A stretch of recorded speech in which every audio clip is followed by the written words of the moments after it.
like to welcome you to our new virtual showroom.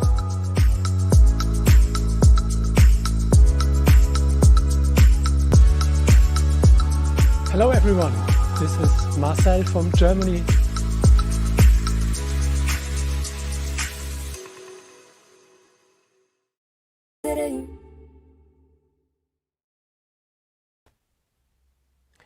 Hello everyone, and welcome to this edition of the Genelec Masterclass, celebrating Genelec's 45-year anniversary this year. We are embarking on an entire world tour. If you look through our events and just from our website, you'll see so many things going on to that. Today's Masterclass is, this is going to be a little different from some of the ones we've had in the past. Our guest, Danielle Engen, is the Director of Studio Operations at Electric Feel. And we met with her about a month ago on our live channel for Live from the Cave. And that was my first real experience to see her in location. And that's when everything really started to come together for me, seeing like there are so many levers and so many things that that person in that role has to fulfill. And we thought it would be very great to have her on for this masterclass and talk about her history and just how she's gotten to be where she is today. So if there's anybody watching that's just getting into the audio field, or you've already been there, maybe you thinking of where you might fit in best, this is going to be a good listen of a masterclass. So without any further ado, please join us, Danielle. Hi, Paul. Thank you so much for having me. Oh my goodness, our pleasure. So good to see you. Good to see you too. Yeah. 2023, how's this year been panning out for you so far? My goodness, it's been busy.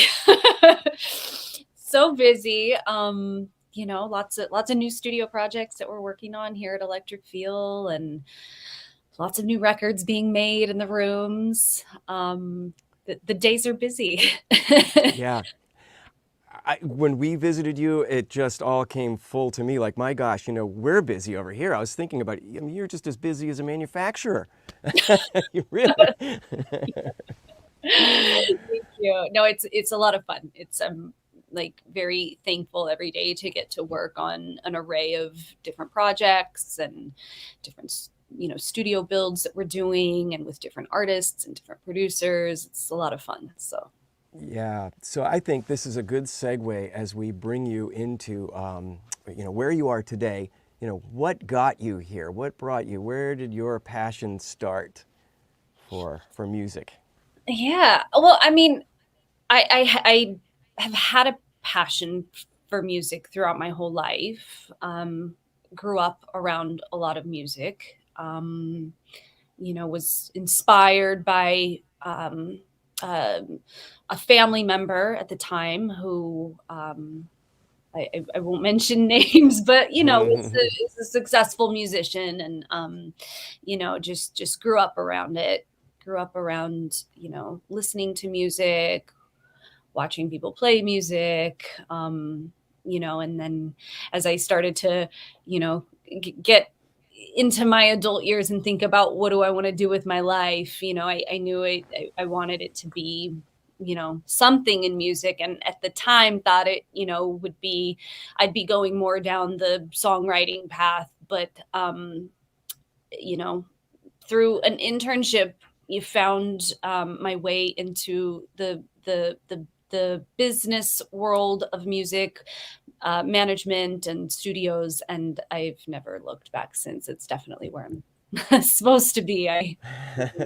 Yeah, I mean, after we talked the last time before this, when we were getting ready for this and you started to tell your stories, I was just like, wow, maybe I shouldn't know anymore, because I want to be just as interested in today. It's very fascinating. So you had that sort of thing that most people, I think, when they hear song or they get involved in music, and they just want to have that involvement in some capacity. I know for me, it was like, I was playing guitar and that's all I wanted to do, and then found myself at Berkeley, but and here I am at Genelec. Yeah. So in your beginning, you had that passion, and then where did that lead you next? You went to school? I went to school. I went to University of Hawaii, and I also did a music business program at a school here, here in Los Angeles. And as part of that program, I did an internship, and I was really aiming towards working in artist management. And I started interning at a company called the Sanctuary Group. They were a UK-based company that had offices here in LA and had a 360 model of, a record label side, a management side, studios that they ran. And I was assigned to their producer management department, and I got to work with two absolutely amazing managers in the producer management world, Jim Phelan and Jeremiah Grauber. I give them so much credit for where I ended up in this industry, and they were just absolutely amazing to work for. And I interned with them in that department at Sanctuary. And then they eventually split off and started their own company, GPS Producer Management, which Jeremiah still runs, and still just an absolutely incredible management company with an amazing roster of clients. But yeah, I worked with them and started the first office with them, and got to know some really incredible producers like Ed Cherney, one of the greats. And Amazing, right? To come in from the intern level and find yourself in a new company and working with some serious A-list producer talent. Absolutely. And I didn't know a whole lot about this world, or like the studio world, ahead of doing that. I really thought artist management was what I wanted to do, and I'm glad this is where I ended up, because it's very much home for me. Yeah. But yeah, I mean, in at that time, I was just really like learning about how everything worked, and who everyone was, and and learning about their creative environments where, some of the most incredible records were being made. And that was a really incredible experience getting to do that. So. And this is where, opportunities come, right? You were at school, you get an internship program, you have to find a place, you found something, you get in. Yeah. It moves to this other company. So these opportunities, when they show themselves, how you handle yourself into those opportunities is crucial. Yeah, it is. It is. I mean, you hear this all the time, but this industry is so heavily connected by the people, and you really forge your way throughout your career through your network and the people that you know. So I was really lucky to work for and to learn from some of the most amazing managers in the producer engineer management world, and then connected with some incredible clients as well. John Alasia, Ed Cherney, Ethan Johns were some of the producers that I worked with at that company, and I was just in awe. I was just in awe that I could learn from them and work for them, and help them with their projects. So yeah. Is there anything that stands out to you that you remember as a takeaway from that moment in your career? Was one of those like defining moments, like, oh, this is a very important step for me? I guess like the thing that I remember most about that time was that was when I started to spend more time in studios. A few of the clients that were on the roster at the time worked frequently or had private rooms at the Village, which I'm sure we'll get into in a second. Right.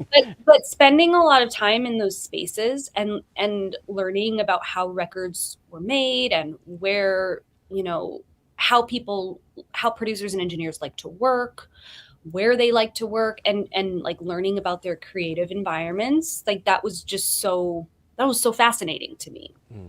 And that's what stands out most about that time was, getting to see all of these spaces and walking into places where there's just this like buzzing creative energy, that's in the air, and, seeing what people Must, liked and, what they I mean, used to create. I can imagine as a young person at the time, that must have been so inspiring to the point where you just, I mean, it makes you want to work harder, right? Like, Yeah, can't take a absolutely. break. Absolutely. Absolutely. Like I couldn't get enough. I was really fascinated by it, and I just, and still now just, try to remain a student and just absorb as much as I possibly could, you know? So that's probably the takeaway from that Yeah, yeah. time for me. Yeah. So that led you brought up the village. Is that where you ended up next? That is where I ended up next. Yes, Right. absolutely. Yes. Ed had a room there. John Alasia had a room there. We had a client, Brian Schubel, that worked there often. Um, yeah, I mean, we had a variety of clients that just loved that studio, and rightly so. I mean, you've been there, Paul. It's What's not to love? I mean, we were there for the Grammy party, and when yeah. you were there, I thought, I mean, it was like almost like a fly on the wall moment, like because people you used to work with would be kind of walking through the studio and they'd see you and like, Danielle, oh my goodness, everybody's so happy to see each other. Yeah. What a community. It really is. I think that's one of the things I love most about working in studios, like in general, is that camaraderie that you have, and that like it feels like a family that you work with, because you're working late nights and you're around everybody day in and day out, but the village especially, and like to be able to go back, a number of years later and still feel like, that's my work family there. And, to just be so excited to see everyone. And it's like, no time has passed. I'm, very, very Yeah. thankful for that. Yeah. It's really special. Does it look like much has changed over there since you were there? I mean, There's a few things that have changed. The Moroccan Room wasn't there when oh, I was there. That's a new room that came after my time there.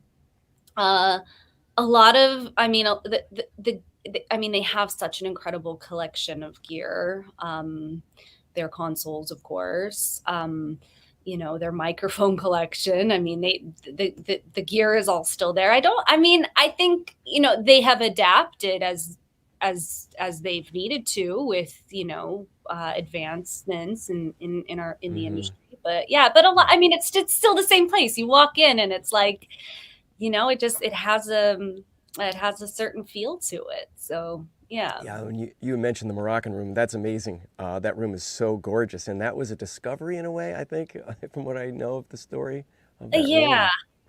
Yeah. I don't want to speak to the full story of that room Yeah, because yeah, yeah. Me neither. it was after my time. But if my memory serves me correct, I think that possibly Vincent van Gogh was involved in that room potentially. And I know, had worked on other rooms at the village, and he's just, was one of the most amazing studio designers.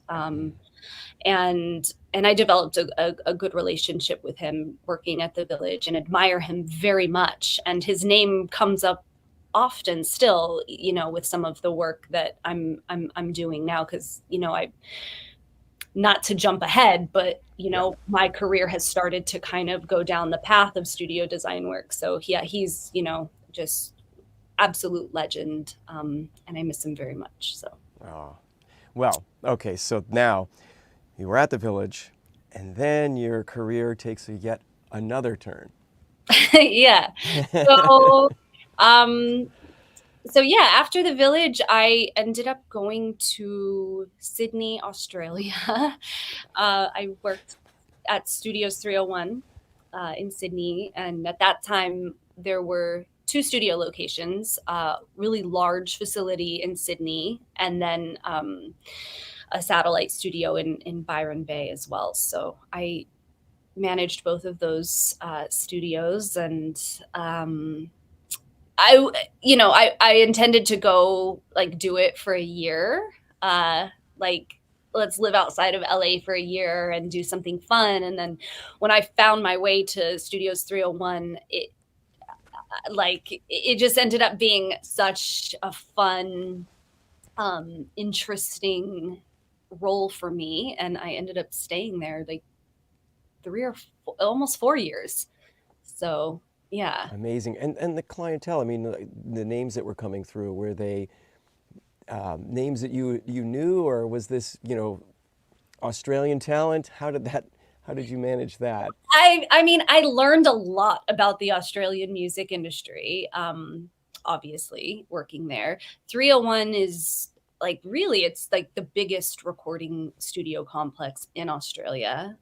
We had a large orchestral room, another main room with an SSL, some smaller production rooms, 5 or 6, suites that were, rented out to long-term producer clients. We had mastering studios as well, and 5 mastering engineers that we managed through the studio. We managed a couple of producers as well, including Nick Didia, who, is an American producer, but relocated out to Australia. And then we had the Byron Bay location as well. So there was a lot of different things happening. And it was really fun. And we got to do some incredible events that we hosted there. We did a lot of like workshops and, educational workshops as well. We ran like Avid Pro Tools certification classes there. Now, like since I've left, the studio has become a part of the Abbey Road Institute. The just to backtrack, 301 originally was EMI Studios in Australia years and years ago. Okay. It's existed for a long time. So now they are, an arm of the Abbey Road Institute as well. So it was fun. There was like so many different things going on and so many rooms there, and it was an exciting role. So I stayed. Sharpening your skills, honing in what you do best. Yeah, Learned a lot from there. yeah, absolutely. And and to circle back to your original question, we were recording like, the top Australian talent in the rooms, of course, and, doing, some orchestral and like scoring sessions as well. But a big part of what I did was bring in the international touring acts that were coming through Australia that would often spend, weeks or months at a time, as they traveled around, and the studio kind of became a home base for these international acts to work at when they were in Australia. So I was able to, help bring a lot of those artists in, and yeah. Wow. Before I forget, for those of you folks that are watching right now, we will be, anybody that has something they'd like to ask at any point in time, we are looking at the chat. So we're looking for comments, and we'll be glad to share them. Danielle, so then now you're in Australia. It's 3 years. What do you do? Well, eventually I came back to Los Angeles. As much as I love Australia, I missed my family, and it's a long ways away. So I came back and then ended up working for Harvey Mason Jr., who is, again, just like an absolute legend in our industry. I look up to him very much, and obviously now CEO of the Recording Academy. But yeah, I oversaw his company, Harvey Mason Media, his studios, a lot of the producers and songwriters that Harvey worked with, like through his publishing company, and helped Harvey out with a lot of project coordination on the music films that he was working on. So we did, Harvey has executive produced music for like the Pitch Perfect franchise, animated films like Sing and Sing 2. I mean, the list goes on. So that was my next role. Amazing. So it's yet another hat in Yeah. your arsenal. Yeah. Yeah. I mean, I think like working for Harvey was where like, I was really just starting to take all of the skills I had learned from like big commercial like traditional recording studios like the Village and Studios 301, and I was still working like within a studio environment, but like doing more with the skills that I had picked up. It wasn't just at that point, it wasn't just about like booking the rooms or scheduling sessions. Like there's just a lot more like project coordination and like producer management that went into that role. So yeah. Yeah, and then, so how long were you in that role? um Between 2 and 3 years, I believe. Okay. Memory serves me correct. And then that leads you to where you are So where today? I'm at now, yeah. So I was saying, I was hoping I was right. yeah, yeah. So Electric Feel is where I have been for the last 4 years. Electric Feel is a management company. We also have a publishing arm, a record label, and then of course the studio division, which I oversee. So And so, what is the most rewarding part of your job? That just came through from Nick Mack. Thank you, Nick. thanks, Nick. The most rewarding part of my job is seeing things come to fruition that I've been working on, So I I I have a lot of projects that I work on. So we have a studio location in Los Angeles, that our CEO Austin Rosen has been here for I think about 10 years. We also have some new studio locations that are opening up, and I'm working on design and project management for those.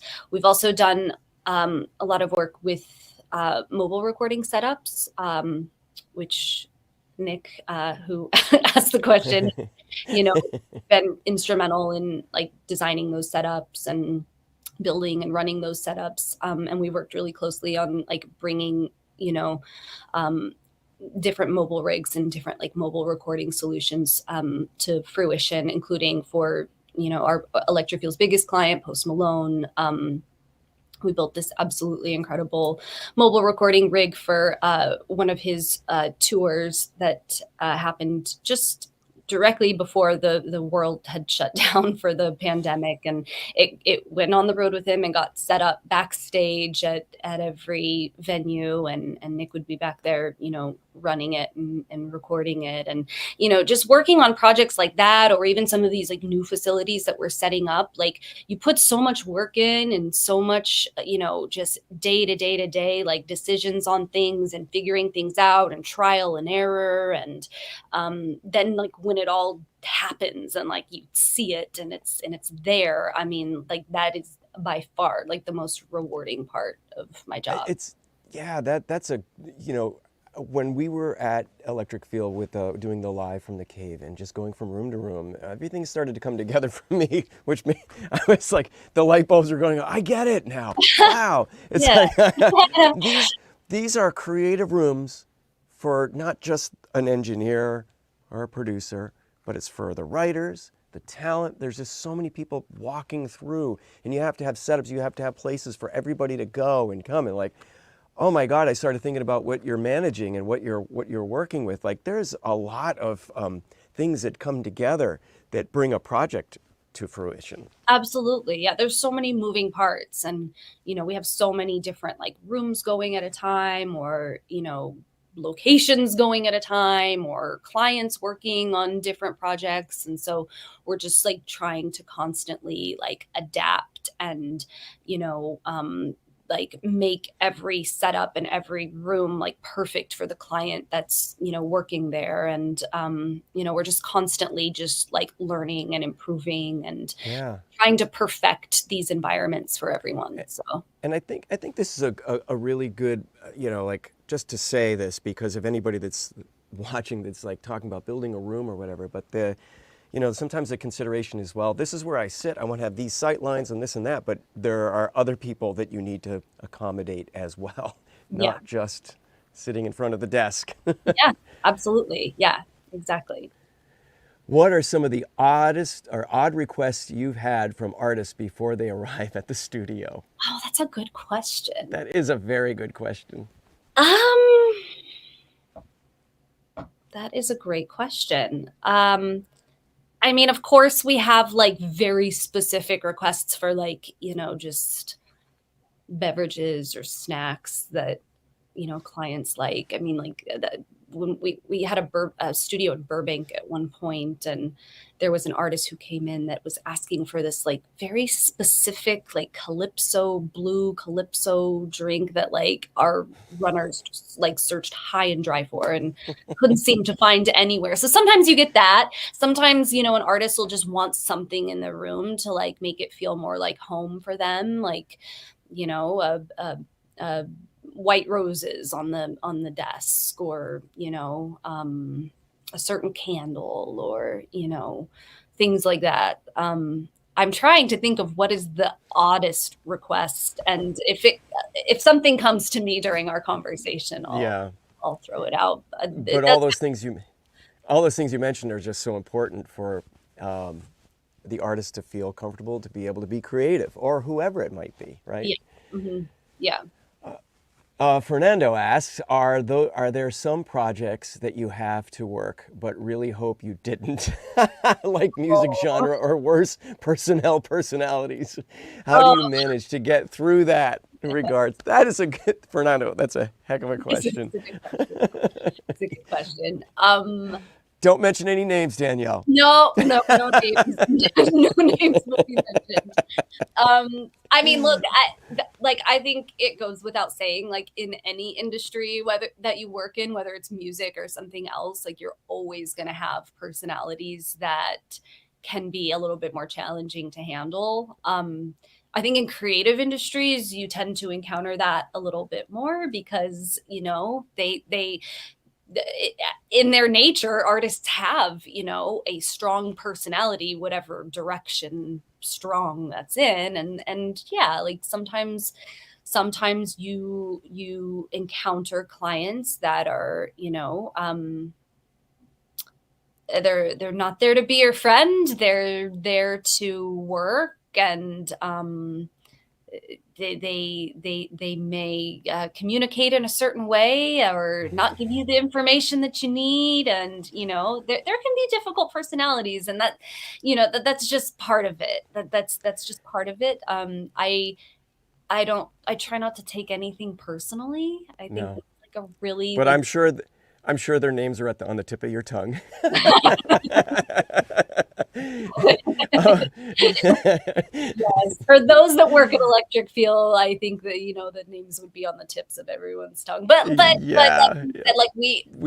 most everyone who walks into our facility is like a great client that we love working with, and like that's one of the things about electric field is we do some outside sessions here, but primarily our studio exists for our management roster and our publishing rosters. So a lot of the clients that come in are people that we know and are like family to us. So that's the bright side of like that personality question is, mostly everyone here is like family clients, so we're really lucky. They're all great people. That's the best part. Yeah. So Ash asks, what are some project managing programs and or CRMs that you use to handle studio bookings and client information? This is such a good question. I love that question. Yeah. That's such a great question. Thank you, Ash. That's like very specific to what I do, so I appreciate it. And so yeah, I'm just going to answer it. I mean, a lot of studios use a program called Studio Suite, and that's what we used at the Village, and that's what we used at 301, and it's been around for a long time, and it's like designed for studios, and so like the features in it like really make sense to like for handling and coordinating studio bookings or studio inventory or clients, etc.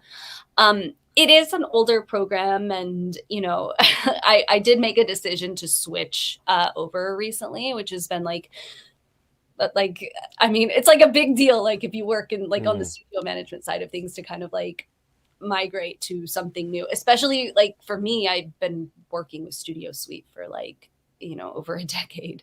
And so now we use a program called Odoo, which is a very customizable program. It's not built for recording studios. It's kind of it can be used or customized for any type of business, but essentially like we use it in a way to like track, to track like rental orders, if you will, and manage our clients and everything. And it's just a little bit like more intuitive and a little bit faster for us. So that's what we use now. I'm going to make a note of that because Genelec here might want to look into something like that. Yeah, I mean it's very it's very like intuitive, like diverse program. Like it works across like a wide range of businesses, and it's taken a little bit of tweaking to get it to work for us like as a studio, because there's just like very specific things that we want to track. Like maybe we're like renting out Studio A, and so we have like as a line item like Studio A, but we also want to be able to track like who was in the room on that day, and which producers worked and which engineers worked, and which songwriters came in. And you're not really going to find a program that like just has that set up, so we've had to do a lot of like customization to like make it work for our business. But it's been good. So have you seen the development through your years with working with interns? Has that been something that Electric Feel has had their hands in? Yeah, absolutely. I mean, internship programs have been a really big part of any, studio or music company that I've worked for, and is at Electric Feel as well. My philosophy on like the intern role and the runner assistant engineer role is like, I don't want this just to be a revolving door of interns is what I'm getting at. Like, I want to bring interns on that, we believe in, and we want to like provide an environment for them to learn from, and then to move into an assistant engineer role and eventually move into an engineering role. That's really sort of like my vision for the internship program when I'm looking at like bringing people on. Nobody like wants to be a career assistant. So, like my hope for everyone that, comes through that path in our studio department is that, we can kind of help support them in like moving into those engineer roles or producer roles or whatever it is that they're trying to do. So, yeah, I mean, I think your question was like, how has that kind of evolved, or, how, has that changed at all? I mean, over time, I think that, I don't know if it's like changed. I mean, I think nowadays, like sometimes it can be a little bit more challenging to find intern candidates that are willing to like put the time in to build their career. If you like with traditional studios, like the Village is a great example. Like you put years in before you get to sit at the desk and record, like years. And that really is like a traditional like studio mindset. I mean, I was listening recently to I think it was a Pensado's Place interview with Paula from Capitol and and Rose Cherney from Record Plant and Zoe from the Palm Studio, and they were all talking about like, when they bring a runner or an intern on, like they're not even allowed in the rooms until until like 6 months, unless it's like to clean or to reset the room. But, they really have to put their time in. And, I try to give a little bit more hands-on experience sooner, because I find that to be like more motivating, I think, for the candidates that we're bringing in. But um, I think overall, like I really do look for intern or assistant candidates that are like very like focused on like the time that it's going to take to learn, um, and really gain the experience that they need to be great engineers in the studio. So sorry, Yeah. that was a long-winded answer, but No, it's great. Hey, I'm going to ask you another question here, but before there was another one that popped up. Someone was just asking you to say that the CRM that you're using now, they missed the name of it. So you could oh, just remind them. it's called Odoo. It's spelled Odoo. There you go. All right, the next question. Any tips for connecting with clients and producers in order to keep the studio busy, or some marketing strategies more specific for a commercial studio? That's a nice question. That is a good question. Yeah, that's a great question. Well, again, like this is really where your network becomes so important, because like those relationships are, what you leverage to keep your rooms full. Um, I yeah, I mean, when we have, more availability than usual, like I'll reach out to, A&Rs at labels or at publishing companies, and places like that to, maybe offer some, type of incentive for the lockout, or things like that. That's like typically how we do it. But I think like, word of mouth as well is really important. Like if clients and producers come to your studio and it leaves an impression on them because they loved the room, they loved the staff, they loved the setup, like it was a great environment for them, they're going to talk about it, and then you're going to you're going to start getting more phone calls. So I think just like really making sure like you're setting up like an amazing environment for people, that they want to come back to. I think that's like probably like the first strategy that I would Yeah. use. It sounds like it's good to know everybody that passes through the door, how their experience was. Like just about everybody that you bring in, how was your experience? It's kind of good to know that, It isn't is. it? It Yeah. is. Yeah, it really is. It really is. But like, and if it's amazing, they'll tell you. Like you'll Yeah, know. that's Like you'll know after the session. Like that you I think when you've left an impression on someone, or you've created a place that they want to come back to. So well. I think that what you mentioned there is a good way if you're trying to elevate your studio's credentials, right, to the type of talent you're bringing in, is who you're reaching out to, who mhm. you're calling to let them know that you're available, Yeah. Yeah. right? Absolutely. And not be afraid to pick up the phone and make that call to someone No, you've never talked to definitely. before, right? No, definitely. Like you have to be, you know, comfortable and willing to do that sometimes. Yeah. Yeah. Mhm. And you've had to do that, I'm sure. Oh, for sure. Yeah. No question. Mhm. So, well, you mentioned like, with all of the talents that you work with. So at Electric Field, you've got artists, you've got producers, you've got different varying things, and they all have all kinds of projects or where they're going. And so, I know recently when I was out there, you mentioned that like Post was in Australia, back to Mhm. where you Yeah. were. Yeah. Yeah. He was just there touring with the Red Hot Chili Peppers, and Oh wow. yeah, so they did a tour together in Australia, and Louis Bell, who's Post's producer and also one of Electric Field's clients, he was out there as well, and they were looking for somewhere to work, and naturally, like Pulling out your contacts. Yeah.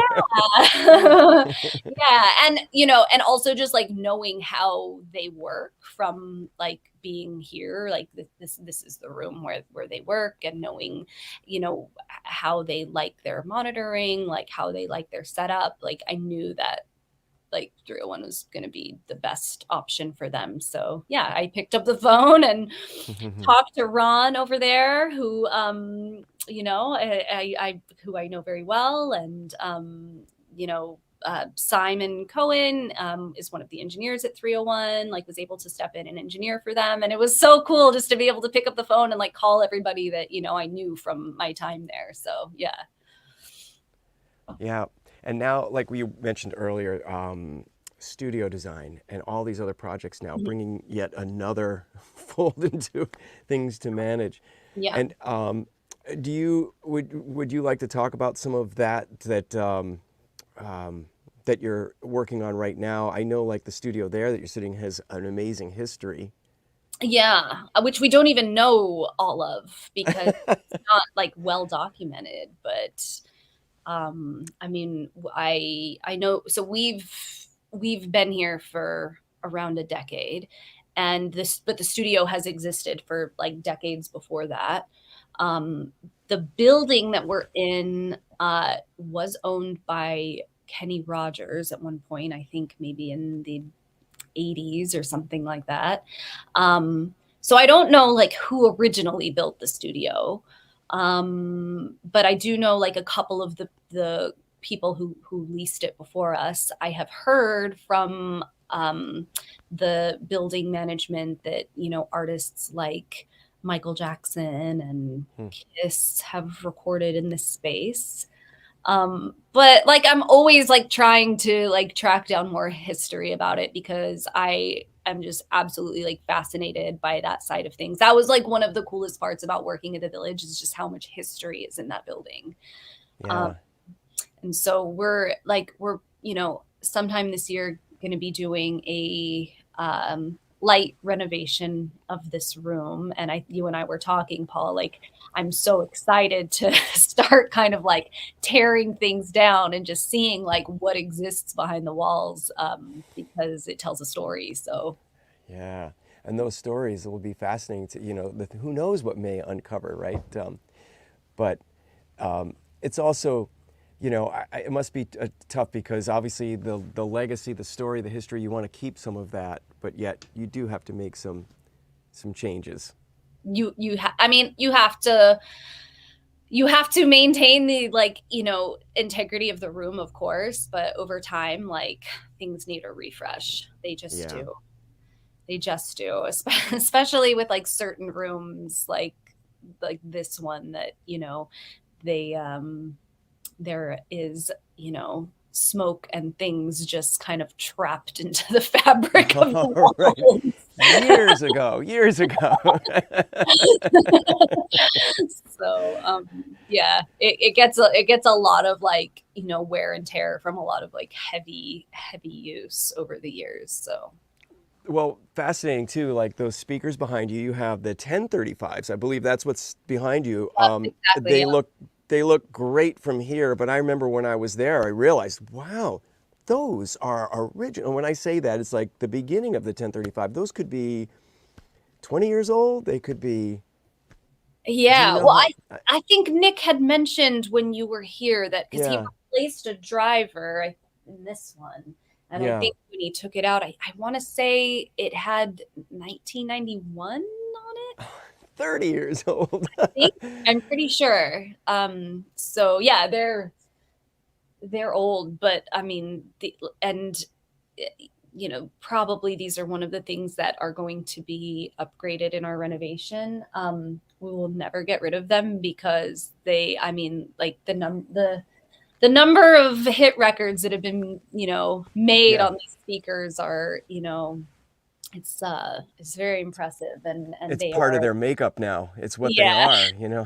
yeah, they're very sentimental, so we will never let them go. But you know, yes, and Nick here mentions the ones as the other monitors. Well, of course, those are the ones. But yeah, and obviously we have the 8361s up in the room at the moment as well. Yeah.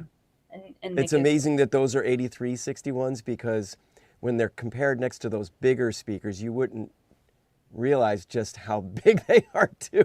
But that just tells you how big the 1035 is. That's quite amazing. Yep. So that room can crank. There's no It doubt about it. it can. Yes, it can. Our offices are located above the studio, and when they're really cranking, you can you can hear it up there. So yeah, it does. Danielle, so now 2023, we're already coming into Q2 here pretty soon. As you move forward with all these renovations, this is so hard to ask this question, and do you envision where you think Electric Feel will be over the next few years, or what you envision?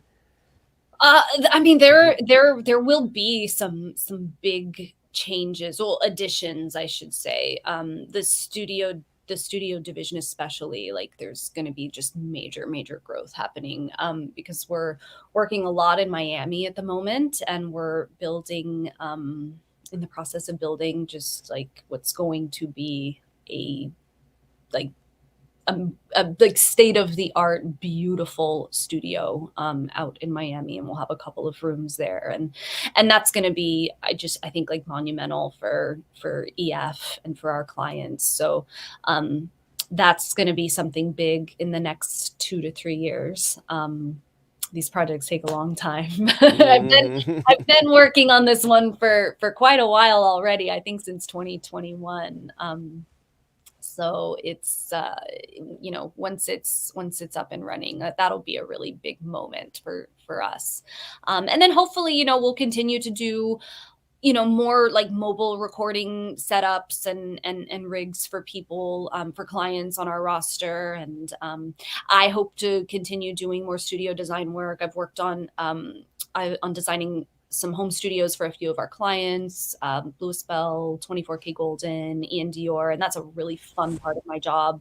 The studio design work like allows me to kind of exercise my like creative arm in this whole thing, and I've just grown to love it more and more and more, like the more projects that I get to do. So That is very cool. yeah, Keeping the creative spirit going for everybody and being a major part of that is very exactly. cool. Yeah, exactly.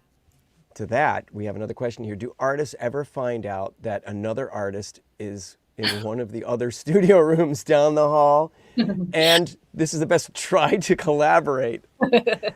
That would be This what question a makes me moment to, laugh because yes, it does happen. We like, I mean, it happens, I think, at any studio that has like multiple rooms, because it's happened like wherever I've worked, where like one artist finds out like who's in another room, and then they want to like, try to, the question literally says down the hall, and that's what happens. They bump into each other, and it does happen a lot here because we are kind like a smaller facility, and the rooms are like in close proximity to each other. So a lot of times, yeah, like if we have an artist that's working in, studio A and studio B catches wind of it, they will want to like meet and try to collaborate. We have to like try to control that as much as we can, because sometimes like, if it is, an A-list artist that's looking for privacy in the room, like we don't want to like disturb them, especially if they're writing and working on things. So a lot of times, like with like bigger clients, we'll just lock the whole facility out if they have studio A booked, so that they don't get disturbed too much. But like from time to time, like it actually does evolve into something. Like two people just happen to bump into each other, and they're both here working, and maybe they decide to work on an idea together. So it yeah. often can work that way too, which is Well, like really let's flip it this way. What if the A-list client catches wind that the B-list client is in the other room and wants to try to collaborate? it can happen. It could happen. Hey, Josh and Danny from Mansion Sound here. Hey, Danny and Josh, good to see you guys. What are the biggest changes you've seen in this industry in the past few years, and where do you see it going? Well, there's a cool question. That is a cool question, because there have been some big changes, I think, over the years. I mean, like with studios in general, you know, We tend to do like more and more like over the last few years, like we do fewer like week-long, month-long lockouts and more like, you know, let's get in for 6 hours. Let's, book the room like, on this day and maybe come back. It's like the turnover rate, or like the turnover of like sessions is is more frequent, and that probably has to do a little bit with the recording budgets that artists are seeing. Another really big change is that a lot of artists have like and producers have home studios now, and they have it set up exactly the way they want it, and they like to work from their home studios. So that's been a big change, like specifically in the studio industry.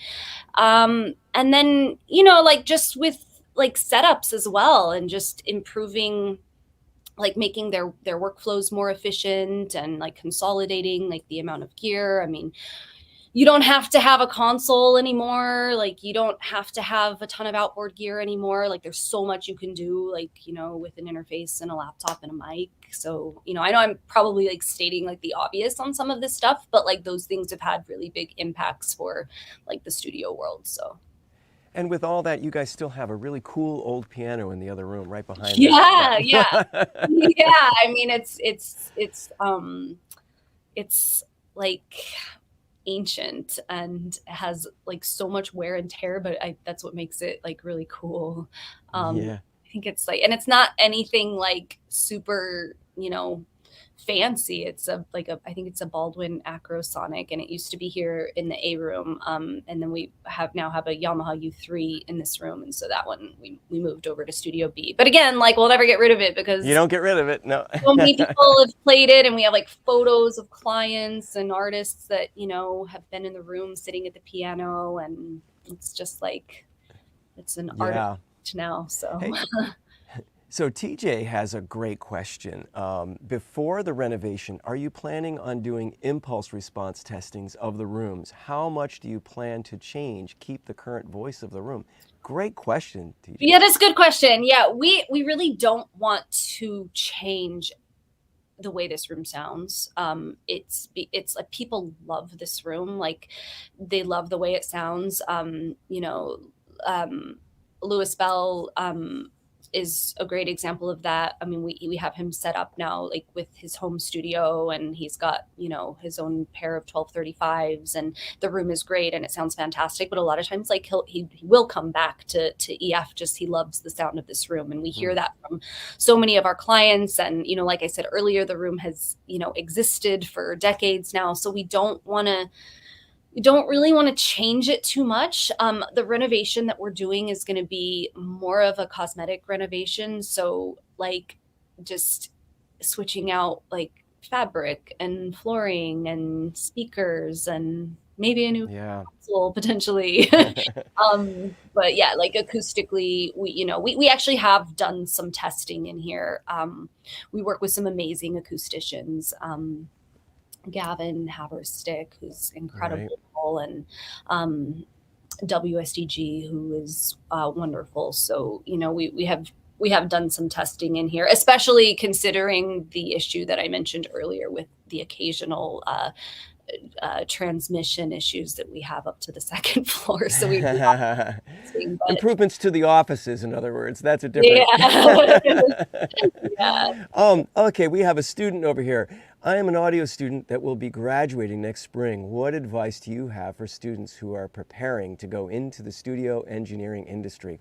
Well, I have my opinion on that, but go ahead, Danielle. Well, I want to hear yours too. Oh, well, well, this is the one that I hear all the time. Because you're coming in new, you're fresh. I mean, if you know the word how to read a room, that's such a great thing, but so many people say you need to be a good hang. I mean, Danielle, would you agree that's probably the most important thing? Yes. We talked about this before. I'm glad you mentioned that. Yeah, you do. I think like you've got to have the right attitude, and you do have to read the room. you don't just burst into a room, where there's a session happening. There's an etiquette, I think, that goes along with being a respected studio employee. So just understanding that, reading the room, I think, like, staying humble, staying a student, like staying like in a place of like wanting to learn and absorb. And then, like, another thing I'll mention too is just like being resourceful, because you're not going to know how to do everything when you first start. There are still things that I don't, will need to like research and learn how to do. But never say you can't do something, never say no, never say I don't know, say I'll find out how to do that if you don't know. So I think like the humility and the resourcefulness and having like that right, like, enthusiastic attitude, I think those things together, they really help, those students, those assistants and interns stand out from the others. Yeah, there, you said it. I'll find out. I think that's a great catchphrase to take from that part of the conversation, because, like you said, not everybody has the answers. It's going to be resourceful in how you find the answer for somebody, and Yeah. people appreciate that so much when you do that. Hey, we got another question here. Okay, um, is it necessary to go to school to be an engineer producer? I would say no, it's not, but you know, you you have to be prepared to, put the time in on your own, and learn and really like invest that time into learning on your own. It can be helpful for a number of reasons. You might learn things that you wouldn't learn on your own, and you probably will connect with other people, that can like help you along your career journey. So like that for me, and I'm not an engineer or producer, but what I will say, like in my own career, like that was probably like the biggest benefit from doing a music business program and going to school was those early connections that I made. And I still know some of those people, and we still like bump into each other, and it gave me an opportunity to like start my network of contacts. So and I Yeah, and also just think like being in person with people, with a professor or an instructor and other students, like it just helps you learn in a different way. And I'm not saying it's better or it's necessary, but I do think it can add like another dimension to learning those skills. So yeah, and as you said, I think the networking is a big takeaway. Even if you only went to the school for one semester, you know, yeah. the takeaway you get. And like you mentioned with the internship programs, your internship program got you to work with Ed Sheeran. I mean, that would not have happened per se if you didn't have that internship No, program. it wouldn't have. It wouldn't have. I without my internship, I don't think I would have ended up like where I'm at now. Yeah. And I will say this too, I mean, we work at different ends of I mean, I'm in a manufacturer in the audio industry, but I've been in the audio industry now 29 years. I figured that out today. Um, the community is kind of small, but it's also nice to know that, like Danielle, everybody that you've talked to, and you have wonderful things to remember them. And when they see you, you're an old friend. I mean, you've got great friendships that you've made with all these relationships that you've made through the years. So there's another big important piece of this puzzle is how you treat other people in the community. No, that means so much to me hearing you say that and that you've observed that, because that is like really like such an important thing to me. Like that's what makes this rewarding and fun, is like having those relationships with people, like real human relationships, and getting to like work with people that you that become a part of your lifelong career, like and maybe not like for all of it, but there are people that I was very close to early on in my career that will kind of weave in and out of like different projects that I'm working on, and it's like so nice to be able to like to work with people like that, that you just have a connection to. It feels like your work family. I mean, that's extremely rewarding. It's something I really appreciate, in what I do. Yeah. Danielle, thank you so much for being on the Genelec Masterclass. I think you gave us all some really good things to sit and think about. Even, you know, from my perspective, as I said, just having been to Electric Feel and getting to know you that way, and realizing all, like I said earlier on, all these different levers that you have to maneuver. It's fascinating work. And I don't think it gets as much credit as it's like, I'm glad we're doing this today and sharing your stories. Thank you. I mean, it's my absolute honor. And, you know, Genelec, I haven't mentioned this at all, but I do want to say that Genelec is such an important part of like our studio brand here at Electric Feel. And just such an admiration for you guys and your products and what you do as well. So it really is an honor to talk with you. Thank you so much. Yeah, thank you, Danielle. And yeah, there's another thank you, Danielle. See that? Oh, look at all these people saying thank you to you. Happy Women's Day, Danielle. It's National Women's Day, or Women's Month, right? So thank you for being a part of that too. And just to let you know too, I was going to wear my Electric Feel hoodie. I forgot it. There's Stephanie. I forgot it in California, and Stephanie was mailing it to me. And it Women's Day, Stephanie. Yeah, the hoodie. I know they're popular. I think it's showing up here today, so I'll have it on later. Good. I'm glad. Yeah. Thank you again, Danielle, and all the best to you and your entire Electric Feel family. And we look forward to seeing the new room. And I do hope that we plan to be back for another live moment.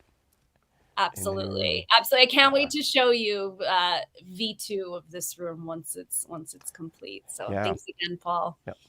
You're welcome. And thank you, everybody, for hanging out with us for the past hour. We really appreciate it. And happy 45th, Genelec. Yes. Happy 45th. All right, Danielle, you take good care. Thank you.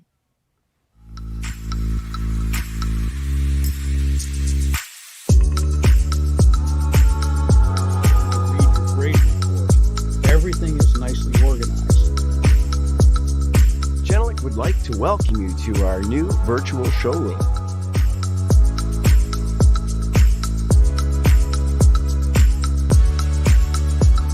Hello everyone, this is Marcel from Germany.